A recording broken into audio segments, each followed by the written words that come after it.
All right, let's dive into one of the most legendary family trees in all of fiction, the lineage of Son Goku.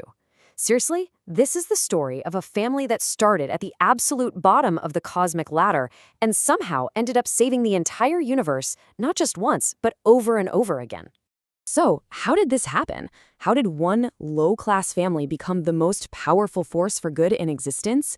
Well, to really get it, you gotta go back, way back, before Goku was even born, to the generation that kicked this whole crazy story off, on planet Vegeta.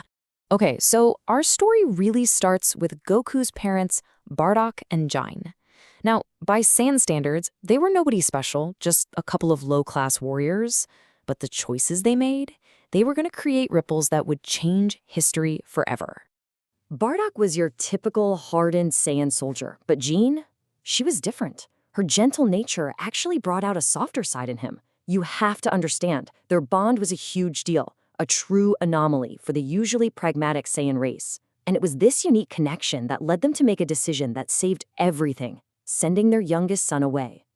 Now, they had two sons. The older one, Raditz, was off-world with Prince Vegeta when their planet got blown to bits.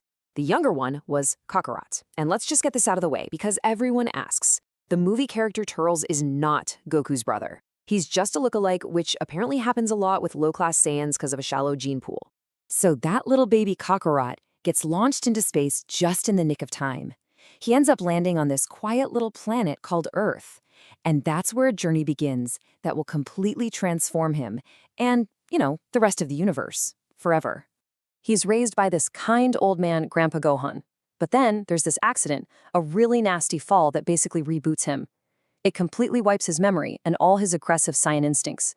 This new, gentle nature tragically leads to another accident where he kills his grandfather during a full moon transformation. But that tragedy is also what puts him on the path to becoming a hero, right when he meets a girl named Bulma. On his adventures, he makes this very innocent promise to Chi-Chi, the Ox King's daughter.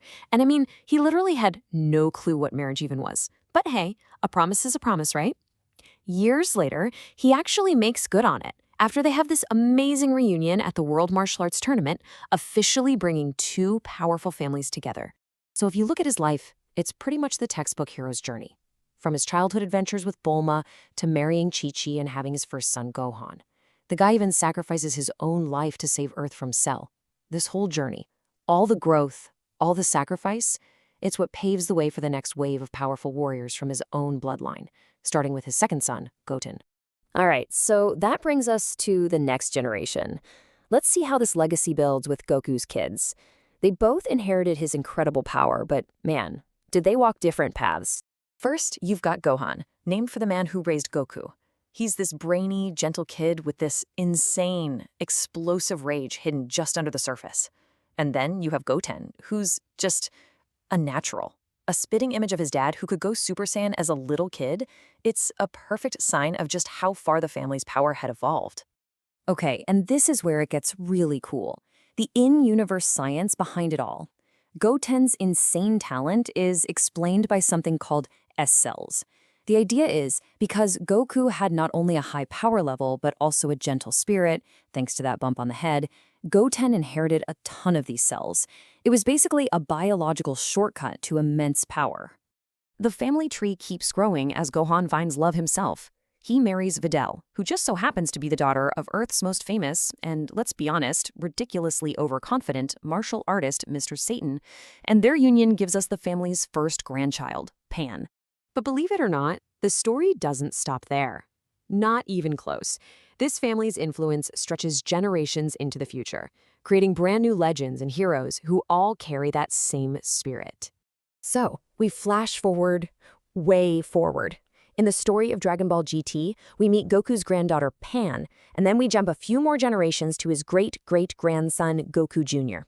He's this timid kid who has to find his inner Saiyan power on a quest to save his now elderly Grandma Pan. And the legacy keeps going in other stories and games too. We see futures with descendants like Goku Jr. carrying on the fight, and even timelines where the family's lineage is so spread out that pretty much every human has a little bit of Saiyan DNA in them. All right, now let's get into the weird stuff.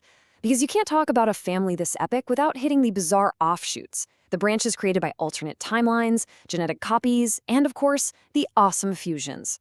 Goku's DNA is just too good not to copy, I guess. But it gets twisted.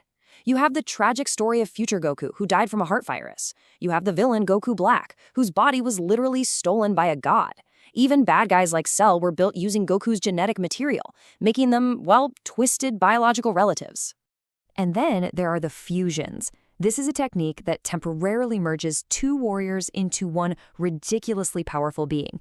Of course, the most famous are Vegeta and Gogeta. When Goku combines with his rival Vegeta, it is just game over for whoever they're fighting. And you know the kids had to get in on the action.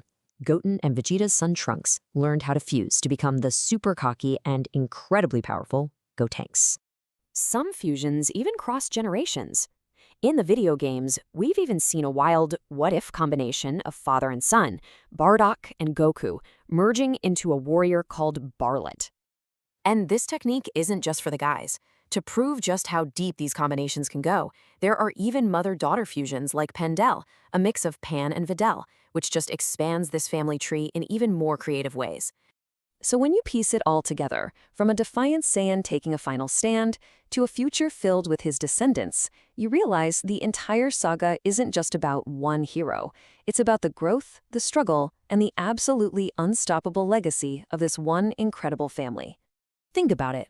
From a low-class soldier who was supposed to be nothing to a grandfather whose descendants span timelines and galaxies, the Sun family tree is a story about shattering every single limit placed in front of you. It all started with one kid in a single pod, which leaves us with just one question for the future. What branch grows next?